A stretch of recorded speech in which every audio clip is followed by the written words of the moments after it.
In this video, I'm going to demonstrate a process called pre-emergent transplanting. And what is happening is that I'm actually planting my crop before it has emerged. What I've done here is I seeded up a paper pot tray of lettuce in this case. I soaked it, put it in the refrigerator. It's Friday morning. I did this process on Wednesday. So it's had 2 good nights in the fridge, very chilled lettuces, very wet lettuces, and they're just ready to pop.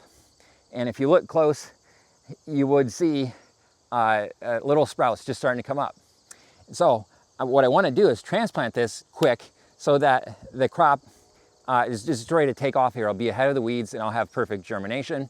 And I get to skip that whole hassle of managing seedlings in a propagation house for 3 to 6 weeks before planting them.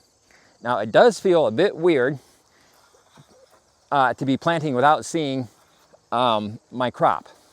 But what I'm doing is I'm setting it, I've had this at the deepest setting, and I'm going as deep as I can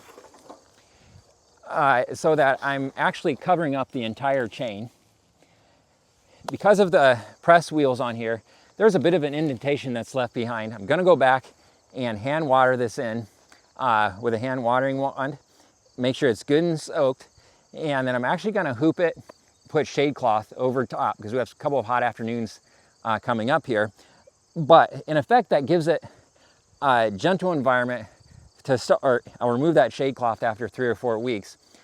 But what I'm doing is compressing the timeline of my work to remove the 3 to 6 weeks of work and hassle and time spent in the propagation house. It's called pre-emergent transplanting. It's another tool, a great tool process tool to have in your lean toolkit.